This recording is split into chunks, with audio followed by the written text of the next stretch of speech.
Okay, question लिखिए, board में आया था question, draw a wave front for following conditions. ये इंसिडेंट लाइट है, आपको क्या करना है, इसके लिए इंसिडेंट और रिफ्रैक्टिंग वेव फ्रंट बनाना है, ठीक है।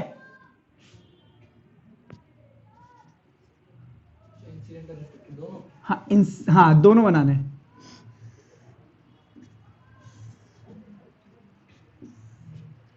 इसके लिए रिफ्लेक्टिंग वेव फ्रंट बनाना है।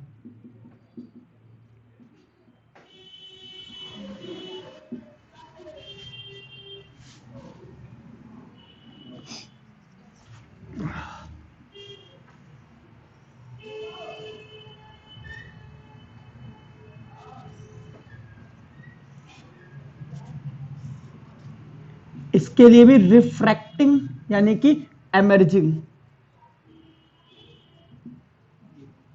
वेव फ्रंट बनाना है। पहले आप इतना बनाइए। मेरा है ब्लड सोने। इंसिडेंट लाइट रे कैसी है, पैरेलल। पैरेलल के लिए इंसिडेंट वेव फ्रंट कैसा बनता है, प्लेन।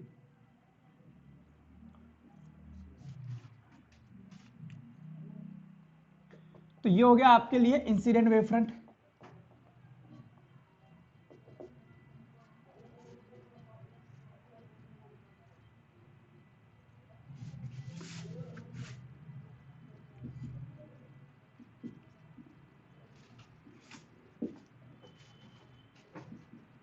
प्लेन।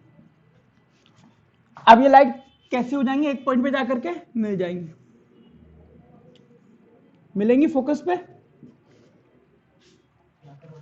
है। हाँ, तो अब देखो, अगर मैं डिटेल में समझाऊं तुम्हें, हालांकि कंफ्यूजिंग है, डिटेल में समझना, और वैसे एक ट्रिक बता दूंगा तो सिंपल ही बन जाएगा। मैं आपको पहले डिटेल में समझा देता हूं कि होता कैसे ही है। ये लाइट रे है, देखो इधर,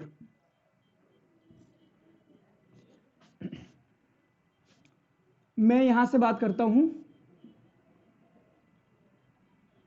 इस पॉइंट से, ये वाली लाइट रे मीडियम में जा चुकी है, इसकी स्पीड हो गई कम।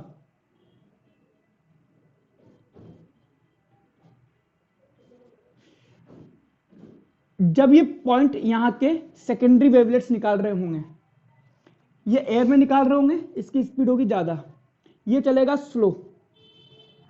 जब ये यहां पहुंचा, जितनी देर में उतनी देर में ये यहां पहुंच गया होगा, ये थोड़ा आगे पहुंचेगा, ये इस लाइट के अंदर आ गया तो ये थोड़ा और कम पहुंचेगा, और ये लाइट में है ही तो ये इतना, और ये इसके बराबर पहुंच जाएगा यहां पर।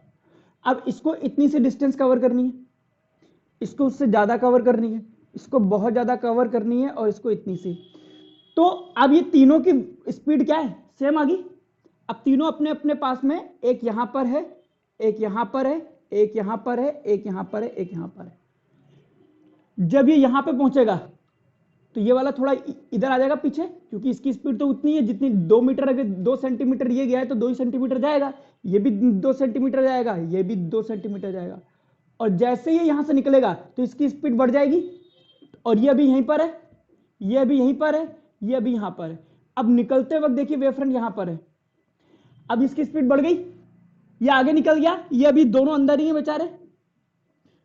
तो उतने ही टाइम में ये अगर यहां तक आ गया है तो ये भी यहां तक आ जाएगा, लेकिन ये दोनों भी अंदर ही हैं, तो वेव फ्रंट कैसा आ गया, ऑलमोस्ट ऐसा, और ये ऐसा का ऐसा ही बाहर जाता है। फिर कन्वर्जिंग ही तो है, नहीं फिर तो ये वेव फ्रंट ऐसे आगे निकल जाएगा ना। इधर कैसा आ रहा था, प्लेन, ये कैसा हो गया, कन्वर्जिंग, क्योंकि लाइट रे एक जगह पर कन्वर्ज होंगी, ये लाइट रे क्या कन्वर्ज हो रही है, तो ये बनेगा यहाँ पे वेव फ्रंट कन्वर्जिंग, इस तरह से छोटा होता जा रहा है ना, पहला ये है, दूसरा ये, तीसरा है, तो वेव फ्रंट भी ज्यादा ज्यादा कर्व्ड होता जा रहा है, तो इसको हम बोलते हैं कन्वर्जिंग वेव फ्रंट। मतलब जैसा वेव फ्रंट लेंस से निकला उसके बाद उसमें थोड़ा चेंज आएगा। हाँ, उसके बाद थोड़ा ना आएगा, तो वैसे छोटे करते करते क्योंकि लाइट रे भी तो इधर आ गई ना, डायरेक्शन भी तो मैटर करेगा ना ये। वेव फ्रंट पहले ये था, अब इन दोनों पॉइंट के बीच में डिस्टेंस कम हो रही है नहीं हो रही है, तो कन्वर्जिंग नहीं होगा, छोटे छोटे छोटे छोटे होते हुए। और रिफ्रैक्टिंग वेव फ्रंट होगा कन्वर्जिंग। Spherical wave front.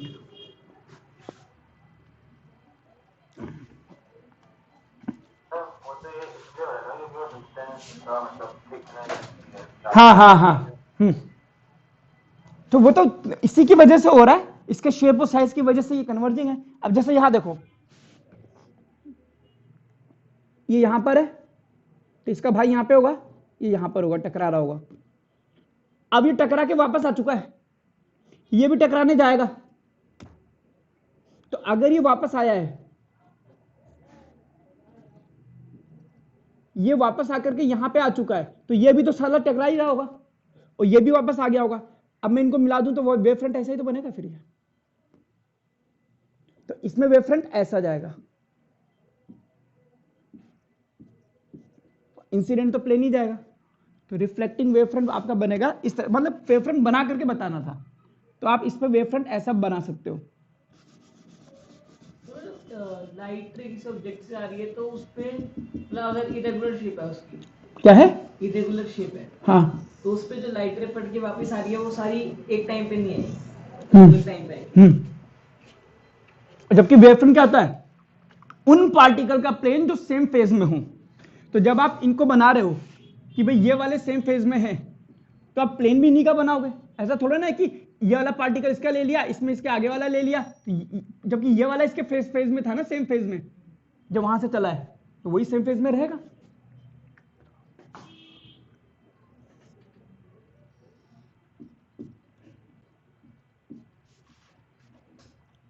इस तरह का ये भी कैसा है, कन्वर्जिंग वेव फ्रंट।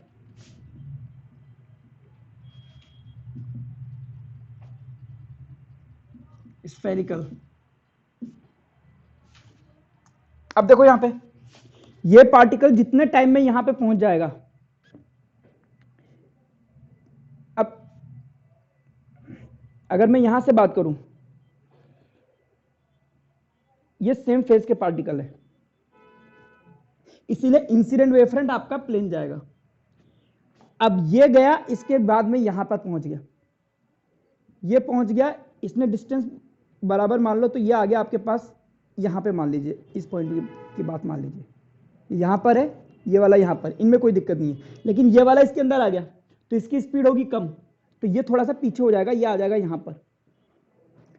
अब ये जितनी देर में आगे जाएगा, अब इसकी स्पीड तो तेज है, तो जितनी देर में ये यहां गया, ये थोड़ा और कम आ गया, तो ये हो गया इसके बाद में। और फिर जब ये यहां जाएगा तो ये आपके पास यहां पहुंचेगा, ये यहां पहुंचेगा, तो ये यहां पहुंच गया, तो ये वेव फ्रंट देखिए आप बना ऐसा। जब ये यहां पहुंचा होगा तो ये थोड़ा और आगे पहुंचा होगा, ये थोड़ा और आगे पहुंचा होगा, वेव फ्रंट ऐसा आ गया। अब ये आ गया एयर में, अब इसकी स्पीड तेज है, तो जब ये लाइट रे ऐसे मुड़ेगी,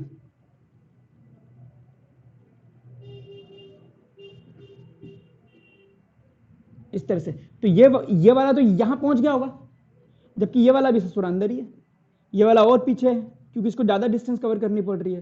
तो ये वेव फ्रंट आपका ऐसा मुड़ेगा।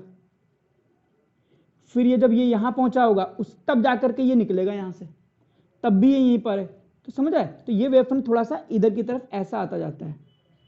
तो ये वाली जो सरफेस है, ये इंपॉर्टेंट रोल प्ले करती है जिस पर ये टकरा रहे हैं, इसीलिए वेव फ्रंट इसी सरफेस के अकॉर्डिंग बनता है जिससे ये टकराया है। इसमें अगर मुझे वेव फ्रंट बनाना है तो किस पे टकराया है, ये इस पे टकराया है ना, सरफेस कैसी है, ऐसी, तो वेव फ्रंट भी आपका ऐसा ही आया है। इसमें किस पे टकराया है, इस वाली सरफेस पे ना, तो सिर्फ यही वाला वेव फ्रंट बनेगा, देखो सेम। तो इसकी शेप और इसकी शेप देखिए सेम जाएगी, यहां पे भी इस पे टकराया है ये वाली, तो निकलते समय भी यही वाला बनाएगा, जिससे टकराया है उस टकराने वाली सरफेस का ही शेप होगा वेव फ्रंट का।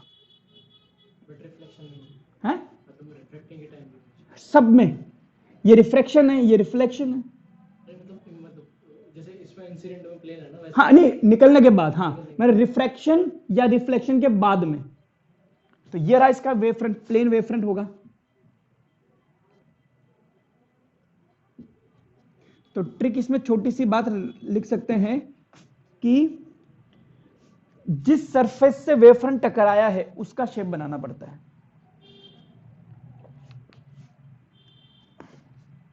जिस सरफेस से लाइट रेस टकराई हैं उस सरफेस का शेप ही वेव फ्रंट बनेगा।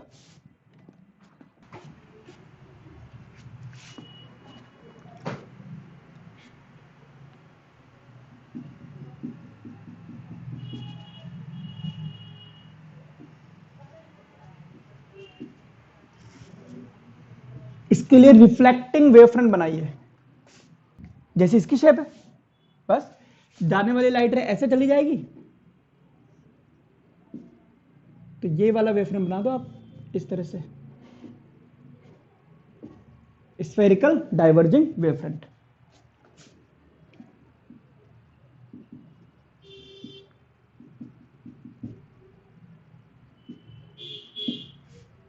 अब थोड़ा ध्यान से सीखना इसको, हेडिंग डालिए coherent and incoherent sources.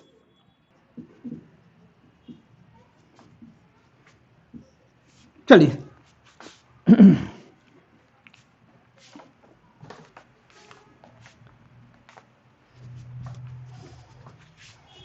Suppose कीजिए एक ये सोर्स है S1, एक ये सोर्स है S2, और मैं इस पॉइंट की बात कर रहा हूं, ये है P पॉइंट। यहां से वेव निकलती है,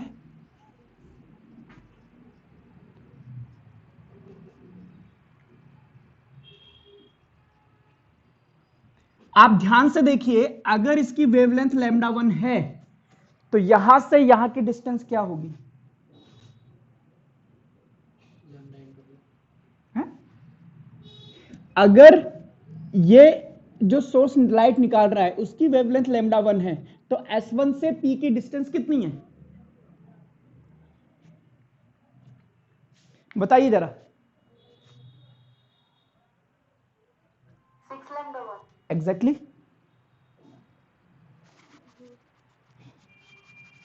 भाई यहां से अगर आप देखोगे तो ये एक वेव आई, इसकी डिस्टेंस कितनी है लैम्डा, दूसरी, तीसरी, चौथी, पांचवी, 6 लैम्डा। क्लियर?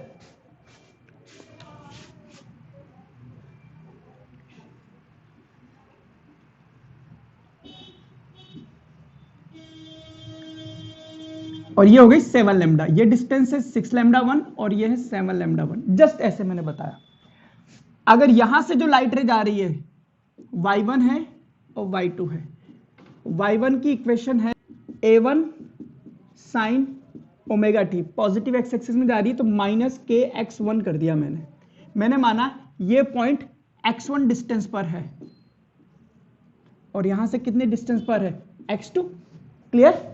एक बार फिर से बता देता हूं, किसी वेव अगर ऐसी है, फर्स्ट लेक्चर में मैंने बताया था, ये पॉइंट होता है x और ये अपनी मीन पोजीशन से कितना ऊपर आया है, ये होता है y। फिर आप इक्वेशन लिखते हो y equals to a sine omega t minus k x. तो y1 क्या बताता है, इसकी मीन पोजीशन से कितना डिस्प्लेसमेंट है, और x बताता है ये ओरिजिन से कितना दूर है। तो इस तरह से हम वेव को डिफाइन करते हैं। तो y2 में लिखूंगा amplitude a2 sign omega T, दोनों की फ्रीक्वेंसी मैंने सेम मानी है, ठीक है, kx2। इस चीज को हम कहते हैं इसका फेज, बोलते हैं मैं निकालना चाहता हूं फेज डिफरेंस। तो मैं क्या करूंगा, omega t minus kx2 minus omega T kx1। अगर इसको ओपन करूंगा तो ये हो जाएगा हमारे पास kx1 minus x2 phase difference. अब ये फेज डिफरेंस k क्या है, प्रोपगेशन कांस्टेंट, जिसकी वैल्यू होती है 2 पाई अपॉन लैम्डा, ठीक है। और दोनों के लिए अगर मैंने k सेम लिया है तो मैं ये वेवलेंथ भी इसकी सेम ले लेता हूं। चलो ठीक है, वरना के चेंज हो जाएगा ना। बट ये मैंने तुम्हें बताया था सीधा। अब देखने वाली बात ये है कि के टाइम पे डिपेंड नहीं कर रहा, x1 टाइम पे डिपेंड नहीं करता और x2 नहीं करेगा, यानी कि ये जो फेज डिफरेंस है टाइम पर डिपेंड करेगा ही नहीं। अगर इस पॉइंट पर आने वाली ये वेव और इस वेव का फेज डिफरेंस पाई है, यानी कि अपोजिट फेज में है, तो अभी भी पाई है 3 बजे, 3:02 पे भी पाई रहेगा, 3:05 पे भी पाई रहेगा, क्योंकि टाइम के साथ वो चेंज नहीं होगा अगर x1 x2 यहीं पर रख दिए। क्लियर? तो ये अपोजिट फेज भी हो सकता है कि इसका क्रेस्ट पहुंचे तो इसका भी क्रेस्ट पहुंच जाए। क्लियर? और ये इसको 2 सेंटीमीटर ऊपर उठा दे, y1 की वैल्यू 2 सेंटीमीटर है और ये 3 सेंटीमीटर है, दोनों मिलाकर के 5 सेंटीमीटर उठा देंगे। इसका क्रेस्ट पहुंचा, इसने 2 सेंटीमीटर उठाया, इसका पहुंचा, इसने 3 सेंटीमीटर उठाया, दोनों मिला के 5 सेंटीमीटर उठा दिया। तो कहने का मतलब ये हो गया कि उस पर हमेशा दोनों के क्रेस्ट ही पहुंचेंगे। अगर इस वेव और इस वेव का फेज यहां पर सपोर्ट में है, यानी कि 0 है फेज डिफरेंस, तो चाहे अभी देख लो, बाद में देख लो, कभी भी देख लो, वो हमेशा यही रहेगा, टाइम के साथ चेंज नहीं होगा।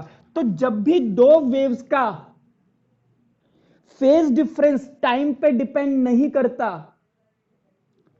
उस वेव को हम कोहेरेंट वेव्स, और इन सोर्सेस को हम कोहेरेंट सोर्सेस कहते हैं। Phase difference is independent of time, hence the waves are coherent, and coherent waves and sources are known as coherent sources. Clear? आराम से। अब इधर आइए, S1 S2 यहां पे पहुंचा,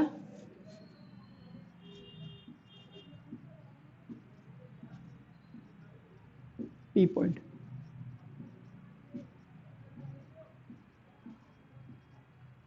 ये P पॉइंट, ये डिस्टेंस x1, ये x2। इस बार इससे निकलने वाला सोर्स है A1 sine omega 1 minus KX1, Y2 A2 sine omega 2 KX2। ठीक है, अब मैं इनका फेज डिफरेंस निकाल देता हूं।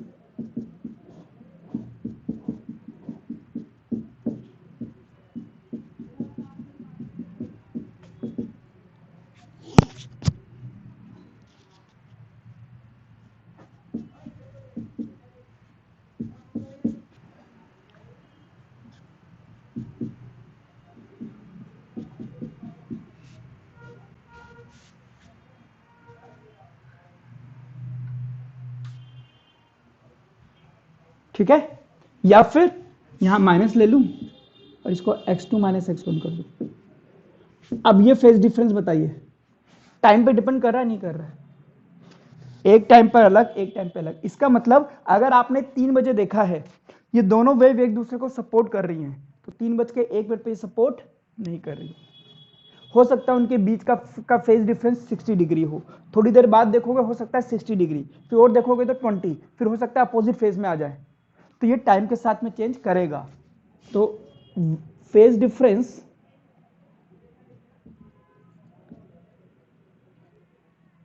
changes with time. So यहां से phase difference changes with time, hence the wavefront are incoherent and the incoherent sources. यही वाला कॉपी कर देना है, लिखिए इसको। चलिए लिखिए इसमें कंडीशन फॉर कोहेरेंट वेव्स या कोहेरेंट सोर्सेस। लिखिए, two waves will be coherent if their frequency and wavelength are same. If their frequency and wavelength are same. Question लिखिए, एक एनसीईआरटी में भी क्वेश्चन है और काफी पूछ भी लेता है कोई ना कोई। लिखिए वाई टू सोडियम लैंप। चलिए उससे पहले मैं क्वेश्चन समझा देता हूं आपको। फ्रीक्वेंसी, आपको पता है हर एक लाइट की फ्रीक्वेंसी अलग अलग होती है, वेवलेंथ अलग अलग होती है। अगर रेड लाइट है तो उसकी एक वेवलेंथ है 8000 एंगस्ट्रॉम, तो nu is equal to c by lambda. अगर ये फिक्स है तो फ्रीक्वेंसी भी इसकी फिक्स है। वॉलेट लाइट है तो उसकी 4000 एंगस्ट्रॉम होती है या 4700, तो उसकी फ्रीक्वेंसी, यानी कि अलग अलग लाइट की अलग अलग फ्रीक्वेंसी और वेवलेंथ होती है। अगर दो रेड लाइट है तो दोनों की फ्रीक्वेंसी, और दो सोडियम लैंप है येलो कलर के तो सेम फ्रीक्वेंसी। क्वेश्चन समझ आया ना आपको? अब क्वेश्चन लिखिए, why two sodium lamps, why two sodium lamps और टू इंडिपेंडेंट सोर्सेस, और two independent sources can never be coherent. मतलब अगर दो सोडियम लैंप है तो अगर उनकी फ्रीक्वेंसी सेम है तो वेवलेंथ भी सेम हुई, तो कोहेरेंट होना चाहिए, और वो भी नहीं होते। क्यों? उसकी बात समझिए। कोई भी, अगर ये देखो एक हैलोजन ये है, एक हैलोजन ये है, सेम कंपनी की, सेम फिलामेंट है, सेम स्टैंड पे लगी है, और सेम मोमेंट पे दोनों ऑन करता हूं, तो भी दोनों से निकलने वाली लाइट रेज की जो लाइट रेज जो होंगी, वेव जो होंगी, वो कोहेरेंट नहीं हो सकती। एक ही जगह से बनी हो चाहे, मतलब समझ रहा है, सब कुछ सेम हो तो भी नहीं होगी। तो वही क्वेश्चन है, टू इंडिपेंडेंट है तो ये इसका इससे क्या मतलब है? टू, ये इस पर डिपेंड थोड़ा कर रही है। Two independent sources can never be coherent. उसकी वजह समझिए क्या चीज है ये।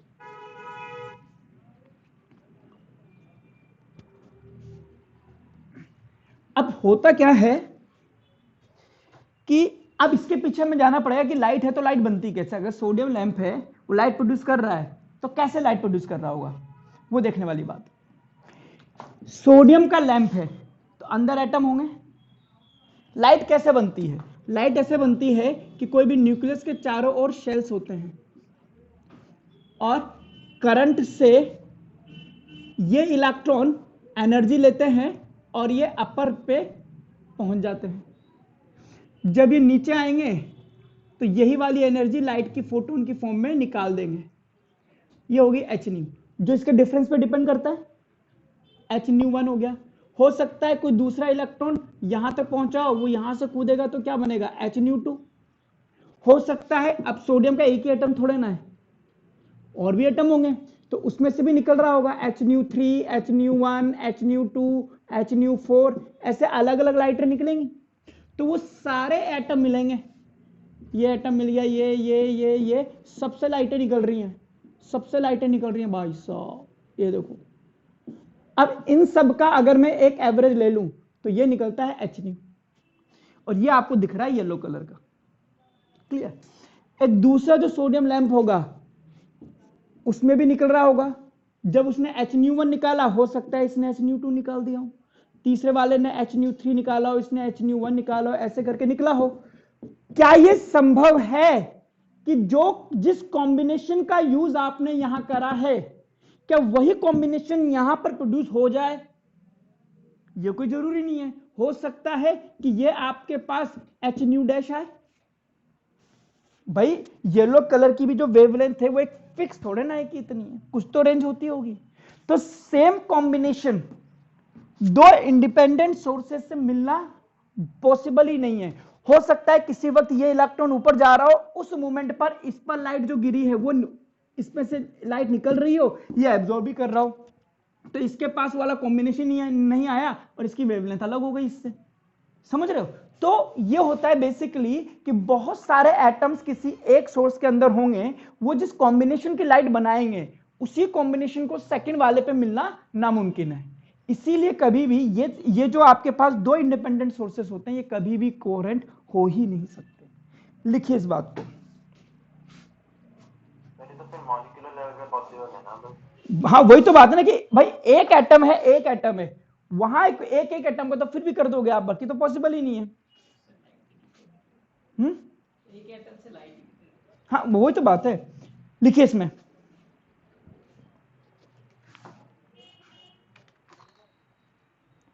तुमसे पुराना वाला बैच इनका था, उसके बाद में इनका था, तो ये कौन है? ओके लिखिए, this is because of the fact, this is because of the fact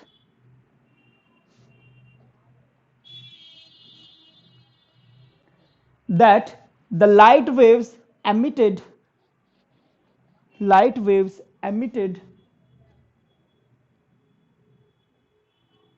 from an ordinate from an ordinary source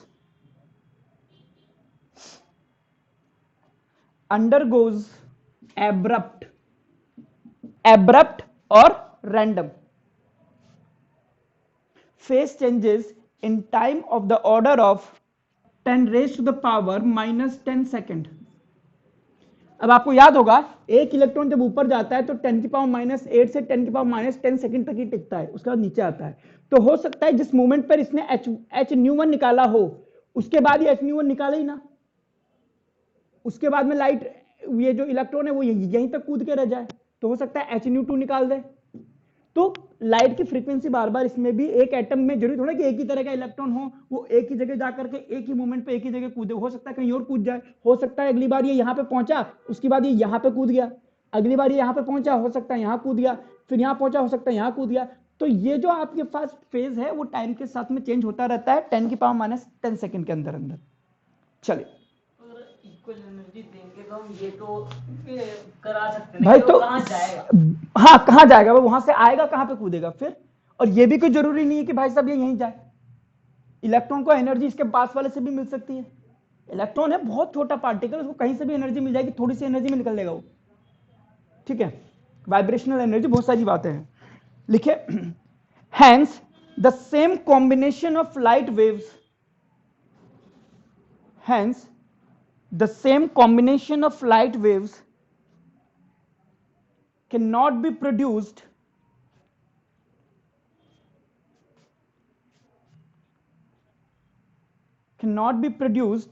by two independent sources,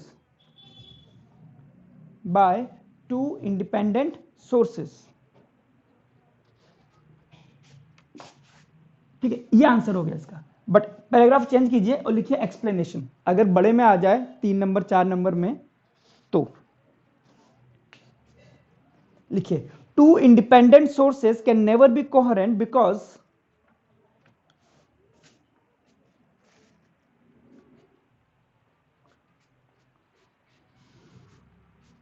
light is produced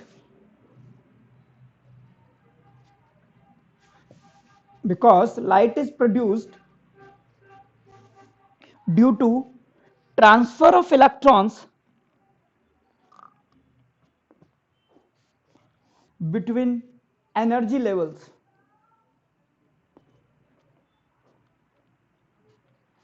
of an atom,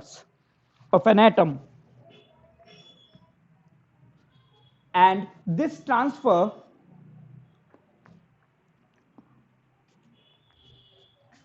causes production of light, a production of photon of a particular energy and wavelength.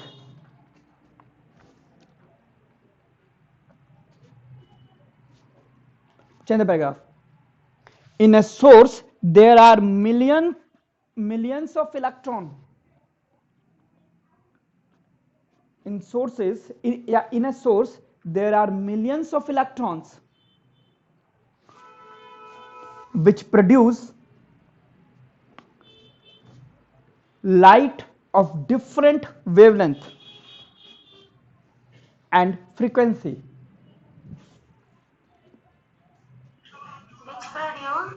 Light of different frequency and wavelength.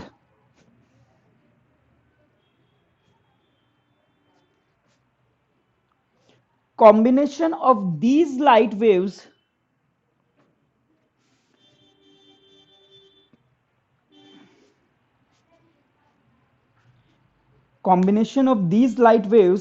form a light of a particular frequency.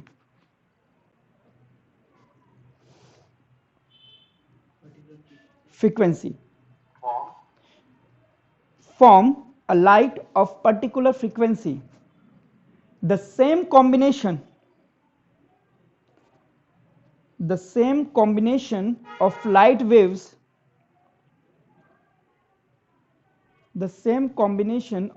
waves cannot be produced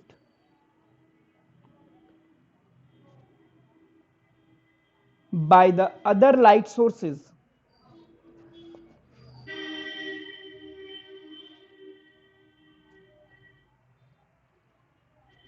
Hence, two independent lights can never be coherent.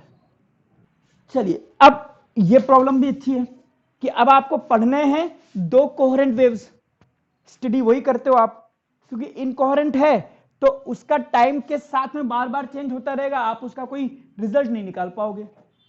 अब कैसे बनाओगे coherent sources? कैसे दो waves ऐसी बनाओगे जो coherent हो? Single shell का अगर एटम हैं? या अपनी तरफ से एनर्जी देगा या मॉलिक्यूलर लेवल पे कैसे? अपनी तरफ से एनर्जी तो दी है लाइट, अगर हाइड्रोजन एटम लेंगे तो दोनों के, तो इसमें भी सोडियम का लैम्प था, सोडियम का एटम था सब में। और सोडियम के लैंप में से फिर शेल बहुत सारी हो जाती है। हाँ तो फिर नहीं, हाइड्रोजन का भी ले लोगे तो भी क्या ही है? तो एक शेल, एक सेकेंड, पहली बात तो ये है कि शेल कोई रस्सी नहीं है, शेल वो जगह जहां पे इलेक्ट्रॉन कूदता है, और हाइड्रोजन में भी हमने छठे छठे से कुदाए हुए इलेक्ट्रॉन। हाइड्रोजन स्पेक्ट्रम याद कर, Lyman, Balmer, Paschen, Brackett, Pfund Humphry.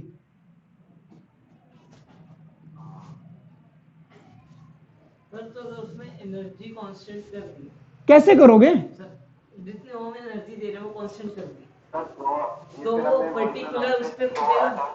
Equal energy देनी पड़ेगी। देखो, सिंपल सा तरीका ये है, अगर आपके पास ये बल्ब है और इससे लाइट रे निकल रही है, इस लाइट रे को दो पार्ट में तोड़ दीजिए, खत्म। भाई देखो, फ्रीक्वेंसी जो है, याद रखना, फ्रीक्वेंसी जो है वो लाइट की प्रॉपर्टी नहीं है, वो लाइट सोर्स की प्रॉपर्टी होती है।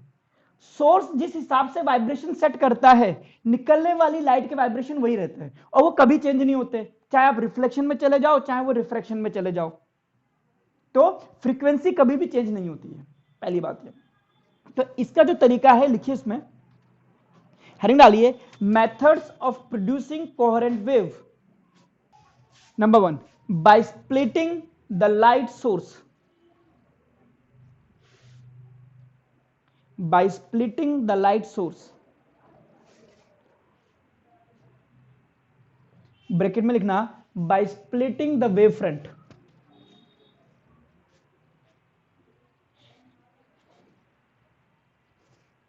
कैसे? देखिए कितना सुंदर तरीका है, मॉलिक्यूलर लेवल पे कुछ नहीं करना, बिल्कुल देसी जुगाड़। ये एस है, ये लाइट सोर्स प्रोड्यूस कर रहा है, ये इसके वेव फ्रंट है। अब इससे निकलने वाली सारी लाइट रेज तो सेम फ्रीक्वेंसी की होंगी ना, ये जा रहा है। अब आप क्या करो, इसके बीच में इस जगह पर, किसी भी एक जगह पर ऐसे कार्डबोर्ड रख दीजिए।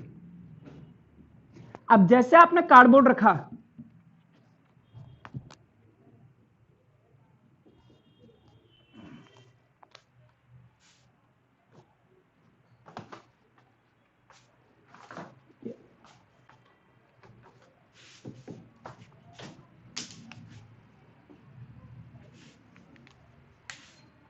मर गए,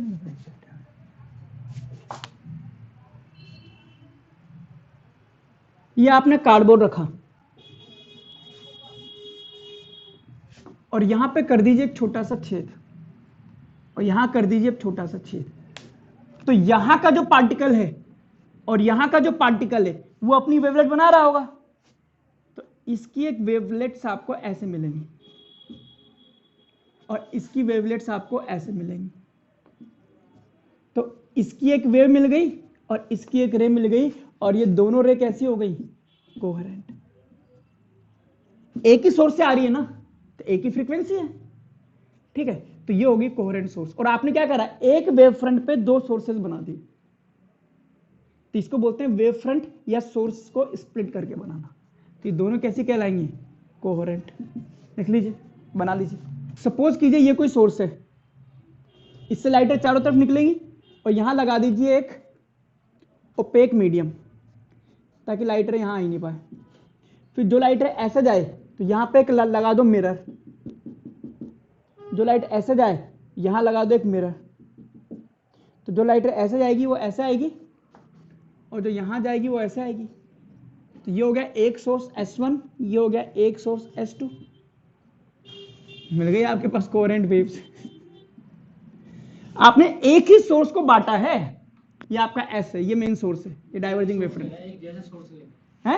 एक जैसा भी नहीं ले सकते, बस एक ही लेना है। एक ही लेना है, सोर्स एक ही होगा, उसी की लाइट को आप जुगाड़ करके दो पार्ट में बांटते रहो। लिखिए इसमें, चलिए और देखिए, एक और देख लीजिए।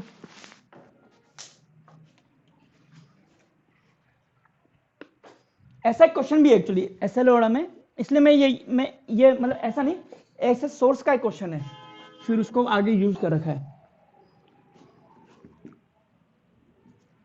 ये कोई सोर्स है, यहां पे आपने लगा दिया मिरर, लाइट रे ऐसे गई ऐसे गई, और एक लाइट रे जो सीधी जा रही है, ठीक है। तो इसको लगेगा लाइट रे यहां से आ रही है, तो एक सोर्स ये हो गया और एक सोर्स ये होगा, ये दोनों भी आपके पास कोहेरेंट हो जाएंगे, एक डायरेक्ट वाली और एक रिफ्लेक्टेड वाली।